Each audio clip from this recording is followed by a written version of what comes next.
नमस्कार, माझं नाव संकर्षण कराडे। मी तुम्हाला एक प्रश्न विचारतो की कुठल्याही मध्यमवर्गीय माणसाला जेव्हा एखादी गोष्ट त्याने एकदाच मागितलेली असताना दोनदा मिळते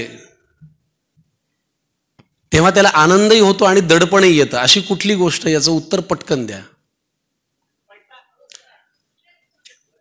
जुळं। तर मी एकच मागितलं होतं, मला ते दोन मिळालं।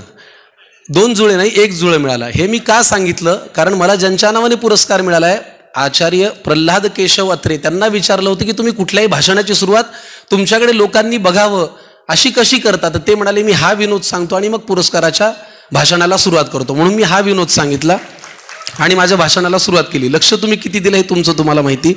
आज मंचावरती ज्या ज्या सन्माननीय सभासदांमध्ये, पुरस्कारार्थींमध्ये आणि मान्यवरांमध्ये मला बसवलेलं आहे आणि पुरस्कार दिलेला आहे, याने माझी जबाबदारी, माझं काम खूप जास्त पटीने मला वाढवावं लागणार आहे।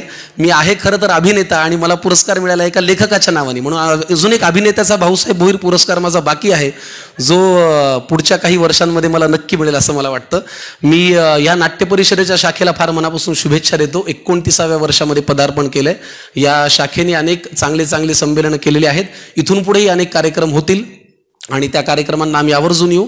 आमचे सगळे लाडके कलाकार, मी आता प्रत्येकाचं नाव घेत बसत नाही, पण इथून सुरू करतो। अरविंदजी जगताप आहेत, शब्दांचे जादूगर आहेत आणि त्यांच्याकडून खूप काही शिकण्यासारखं आहे। स्पृहाबरोबर एक कार्यक्रम करायची संधी मला मिळाली। भविष्यात कधीतरी आम्ही नाटकही करू। एक फार गुणी, संवेदनशील आणि स्वतःचा आब राखून काम करणारी रंगभूमीवरची एक अत्यंत उत्तम अभिनेत्री आहे प्रवीण तरडे। त्यांची ऊर्जा, त्यांची क्रिएटिव्हिटी खूप घेण्यासारखं आहे। अशोक खांडे सर आहेत, म्हणजे एवढ्या वर्षांनंतरही सकाळच्या वासुदेवापासून ते रात्रीच्या शेजारतीपर्यंत आपल्या मराठी लोककलांची परंपरा, ज्या माणसाला मुखोद्गत आहे असं मला वाटतं महाराष्ट्रातला सध्या एकमेव माणूस आहे अशोक खांडे। हे फार मोठं नाव आहे आणि सगळ्यांचीच नावं। आणि आपले लाडके अजितदादा पवार, मला ते सासरचा माणूस असं म्हणतात, कारण त्यांच्या पत्नी सुनेत्राताई आणि मी, आम्ही मराठवाड्यातले आहोत, त्यामुळे ते मला तो खूप मान देऊन बोलतात आणि मला ते फार आवडतं। कुणाला आवडत नाही? मागे एका महिन्यापूर्वीच आम्ही एका कार्यक्रमाला एकत्र होतो आणि VIP रूममध्ये ते आणि मीच होतो, तर माझ्या चेहऱ्यावरती आपसूक थोडेसे, तर त्यांना वाटलं हा सासरचा बाबा काहीतरी निवेदन घेऊन आलाय असं त्यांना वाटलं। तर मला म्हणले तुझं काय निवेदन आहे? तर आता नटाचं काय निवेदन असतं? मी म्हणलं सर माझ्या नाटकाला या। तर त्यांनी आधी घड्याळ पाहिलं, मला म्हणले आत्ताच आहे का? म्हटलं आत्ता नाही, पुण्यात जेव्हा प्रयोग असेल तेव्हा तुम्ही नाटकाला या। ते म्हटले मी शनिवार रविवार पुण्यात असतो। मी म्हटलं मी तेव्हा प्रयोग लावतो, तुम्ही तेव्हा या। खूप चर्चा आणि गर्दी होते। म्हटलं मी कुणाला सांगणार नाही, तुम्ही जीन्सची पॅन्ट टी शर्ट आणि हुडी घालून या। तर ते बरं, त्याच्यावर त्यांचे प्रश्न एवढे छान होते। आता उपमुख्यमंत्री आपल्या नाटकाला येण्याविषयी बोलतायत म्हटल्यानंतर आपल्याला जरा छान वाटतं ना। मला म्हणले दोन वाक्यामध्ये तुझ्या नाटकाचं महत्त्व सांग।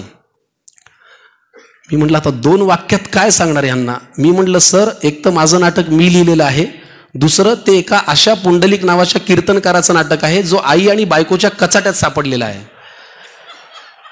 तर ते म्हटले ह्या वाक्याने मला काही फार इम्प्रेस नाही केलं।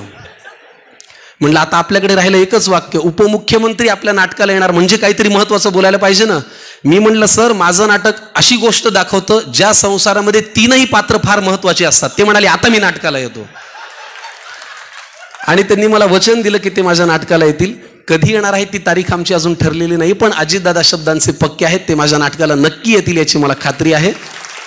आजच्या पुरस्काराबद्दल मी फार मनापासून ऋणी आहे या शाखेचा। इथून पुढेही अनेक पुरस्कार मिळावे अशी मी देवाकडे प्रार्थना करतो, पण ते मिळवण्यासाठी मी काम करणार नाही। मी माझं काम प्रामाणिकपणे करत राहीन। ओघाने हे पुरस्कार माझ्या पदरात पडले तर ते मी माझं भाग्य समजेन।